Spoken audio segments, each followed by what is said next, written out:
Hello, I'm V. Welcome back to my shop. Today I'm going to be making some fire starting devices to aid in using your flint and steel, and we'll be doing a couple of demonstrations to see how effective they work. I haven't done this yet. It's something I've been wanting to do. I've been collecting the materials to do it, and I have the time now, so let's put them together and see how well these devices work and if it's worth the time of making them. Let's get started.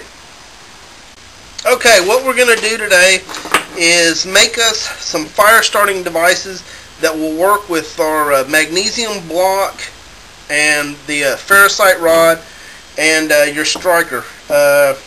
Most people make some type of striker or use the back of their knives.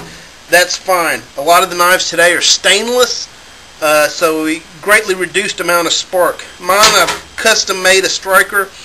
What I did was I took the rollers that are inside of a striker for like acetylene torches. Where it sits in there, you push the spring metal, it rubs the flint across here and makes a spark. What I've done is I've taken two of them and put them on a spring pin. That's a piece of metal that's rolled around and has a slit in it, like this here, and it compresses as you put it in a hole. I put two of them on a spring pin this long. Then I took a larger spring pin and put it over the end of the small spring pin so I'd have something good to hold on to. Then at the time I had access to a welder, I took a washer, welded it on the end of the large spring pin, then tied a rope to my striker and block. And it does a fairly good spark, much more than with your knife. And this is an excellent scraper for getting your magnesium dust.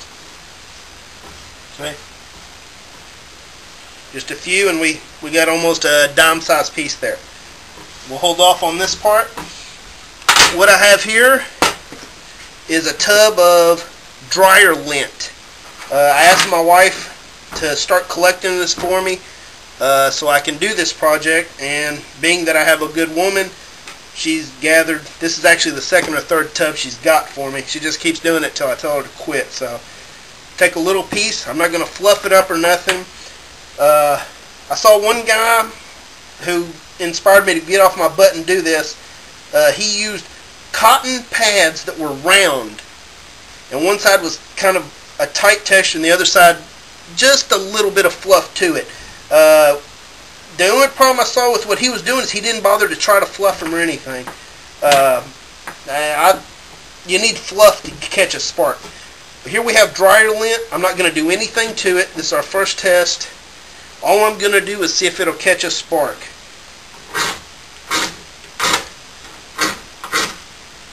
Look, that quick. That's with nothing added. That right there will get your little wood chip started. Burns there for a minute. Alright, that's no petroleum jelly, nothing on it. And that's what we end up with. Probably got some more, but that's about it. Alright, so next test. That wasn't too bad. It caught very easily. Rub a little bit of petroleum jelly on here, just like that. I got the Walmart brand. I'm not the other. If you buy like Vaseline or whatever, it's going to be more pricey. This exact same thing works just as well. I'm curious to see the burning time. All right. Okay, so we have a lint ball. I didn't put any wood chips in here. I didn't put any magnesium shavings, nothing. Let's see if this will still catch a spark as well as it did just a moment ago. Wipe off my fingers. Alright, let's see how this does. Oh, first time. Now that, much brighter flame. That's pretty good. Alright, just making sure you can see it on the lens there. So that right there, just putting a little bit of this petroleum jelly on a little wad of, I can feel that heat much better than that one. Longer burn time, it looks like. Yeah, look at it, it's still going. That's a good heat coming off of there. Heck, you don't even really have to put no pencil shavings or nothing in there to help it.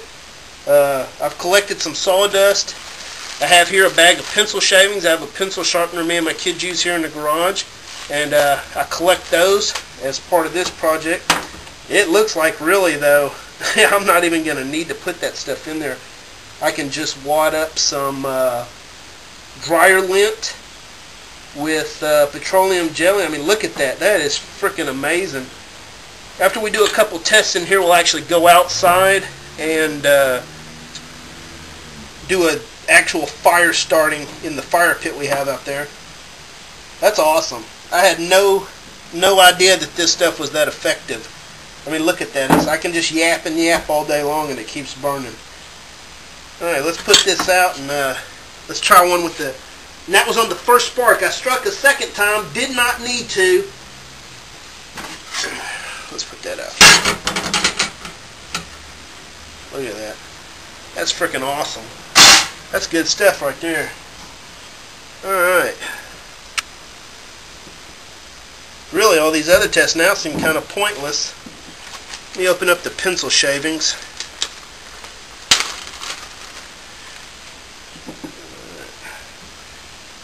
Rub a little bit of this here.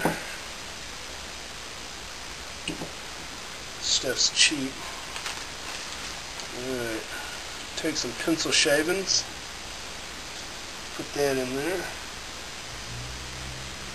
Get a good little mush going. Now I haven't decided yet what I'm going to set these in. I have some electrical tape rolls that the electrical tape comes in. That might be a good thing to stick these in. I'm curious if with the petroleum jelly on it, that's kind of a tight bundle. Let's see if it'll catch a spark. I'm curious if I pour a little bit of water on this and then try to light it up, what the results will be. Just one note. I have a secondary one of these that I haven't started using yet. You can see I've used mine quite extensively. For a while there, I wouldn't even start the cookout grill without this thing, so it's got a lot of wear to it. Let's see if we can get this on the first strike again. Oh, look at that. Now we got it as a tight little bundle there. It's going to catch. It's doing very well.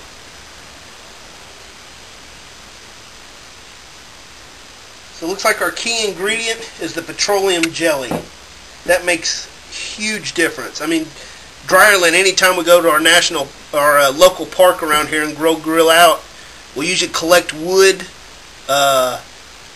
from the campsites and take a little bit of lint and a flint and steel and start our fire and grill out on that. But I've never tried it with the jelly before. That's awesome. Look at that. I bet that'll just... well, I guess we could do a time test with...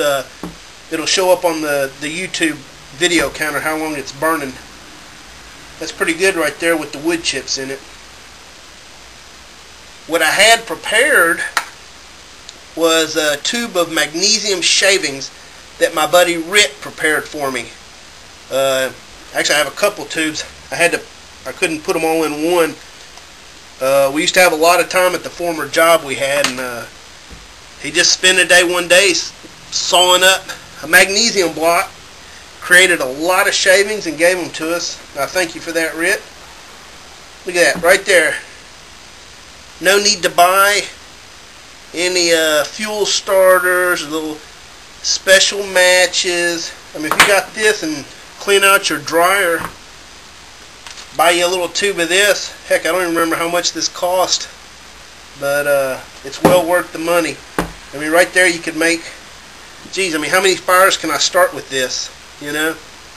I mean, all you got to do now is find a way to transport this stuff to your site. Like I said, more than likely I'll use a the canisters that electrical tape comes in. That's amazing. I had no idea it was going to be that great. I wadded it up, put it there. I didn't try to fluff it up, nothing. That's pretty good. Alright, let's put this one out. Even though I don't need to, I'm curious to see what the magnesium shavings will do inside a wad of this.